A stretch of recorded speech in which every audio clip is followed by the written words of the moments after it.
It's arrived! Chewy mode on.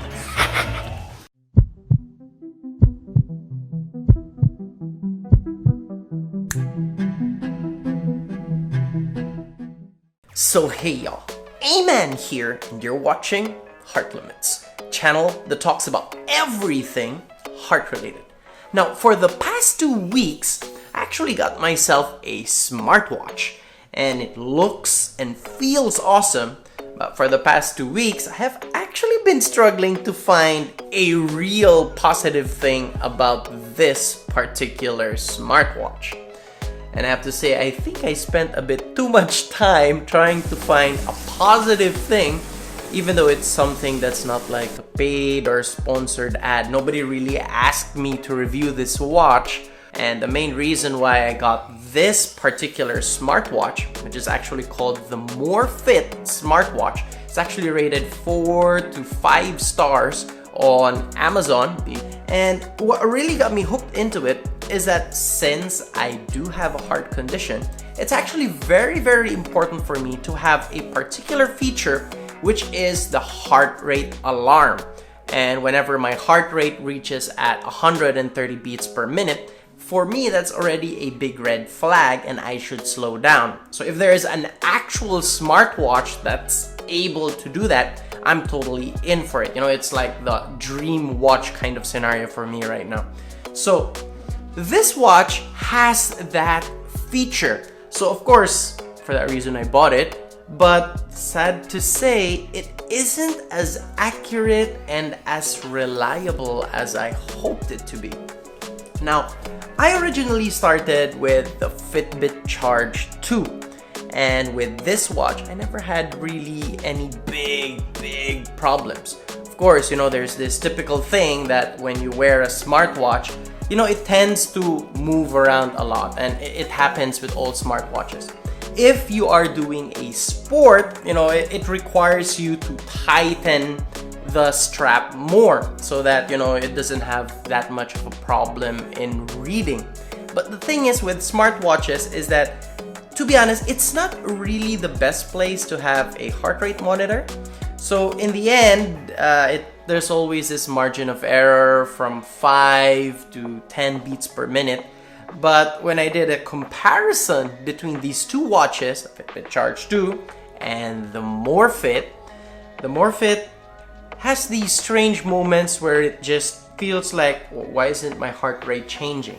Like, if I were to look at my heart rate here right now, it would actually be at 72 beats per minute. And when I look at this watch, I'm like, what is it right now? It's at, oh shoot, I pressed too many buttons. Okay. So right now, we are at 103 beats per minute. So of course, for me, I'd be like, I'm not really doing anything much. Why is my heart rate that high? It ends up giving me some form of anxiety, and it's just, why and how is that possible? So what I notice is this watch has these moments where it tends to hang, and even though, you know, you feel like it's reading it all the time, it actually has these moments where there are increments where it works and increments where it doesn't work.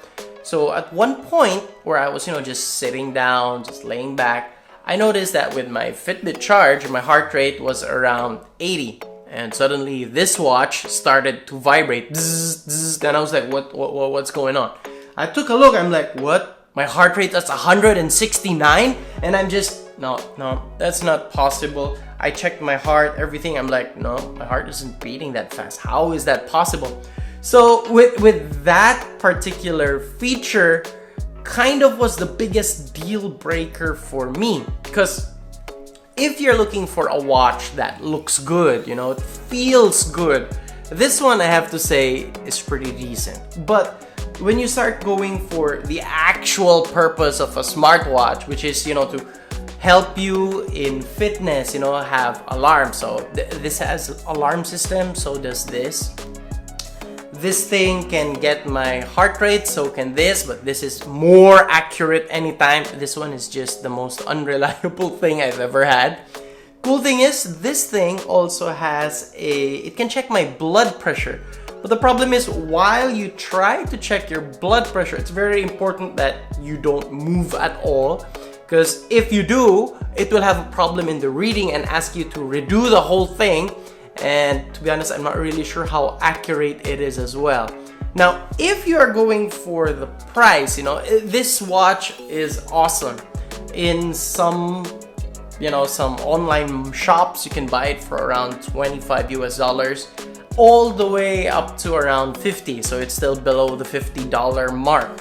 And price-wise, it's great, but if you go with the purpose of having a watch that's really for fitness, this watch is, to be honest, garbage. It's quite sad because for the past 2 weeks, I've actually been trying to, build up something that would be great to talk about this watch. So, in the end, there really isn't much good things. Yeah, it has great features. It looks awesome.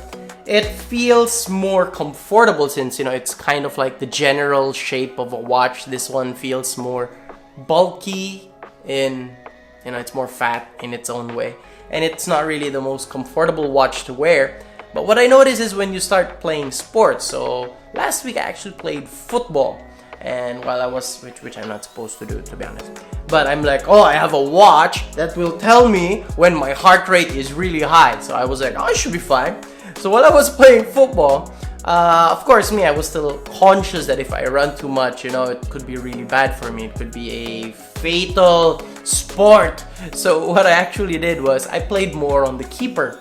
So while I was playing keeper, my hand just went back, and it was more painful because I hit this part of the watch. And what surprised me the most was when I looked at the watch, everything just suddenly turned into Chinese. And I'm like, wait a minute, how the hell do I change it back to English? So I was just, maybe if I restart it or something. So I tried restarting it and it did go back to English. So in that way, it's still pretty cool that it kind of rebooted itself. But as a reliable watch, it still doesn't work for what I need it more to work for. So it's a good reminder watch and a good watch that tells the time and date. But if you're going for the real purpose of actually buying a smartwatch, I think it would still be safer if you get a Fitbit, maybe even a Garmin, or probably even an Apple Watch. But yeah, if you're just going for a watch that's just a watch, this is not really the most viable option. So another funny thing is, so when you actually buy this watch, it comes in a box which doesn't actually have the brand written on it. I've been trying to look everywhere and everything, and I'm like, no, it really doesn't say anything about the brand on this box for this watch. And while I was searching more and more online, I actually found out that they are also selling the exact same watch, some of which doesn't have the metal, some are rubber and all, but it comes in many different styles. They actually also sell it in a different brand. And I'm like, I guess it's kind of like a smart packaging if you want to sell it in many brand names. But the thing is, in the end, it's the same technology, the same watch, and you're not really getting, the value of your money for a watch like this. I agree, it looks amazing. It has a couple of faces that you can edit. You can even put a photo, you can personalize how the watch looks. But it's just a good watch, not a good health or fitness or whatever type of watch. So keep in mind, alright, that not all smartwatches, even though they might be highly rated on Amazon, are actually as good as we hope them to be, just because it had great reviews, it had lots of stars and lots of recommendations. Most of the time, even until now, most of the people that buy watches like these don't actually have a heart condition, and they don't really notice the inaccuracy on what they're buying. Most of the time, they buy it for reasons that, alright, it can basically, track where I am. It has a GPS feature. It gives me notifications from my cell phone. Or, it's not really people who have a health problem. Maybe they are driven towards fitness, but it's not really a health particular factor risk kind of thing. So, once again, Aman here, and you're watching Heart Limits. I have to say, I really tried to find something positive about this watch. I guess you could say it has some interesting features, but because of its inaccuracy, the features are basically just garbage. Alright? So, once again, see ya.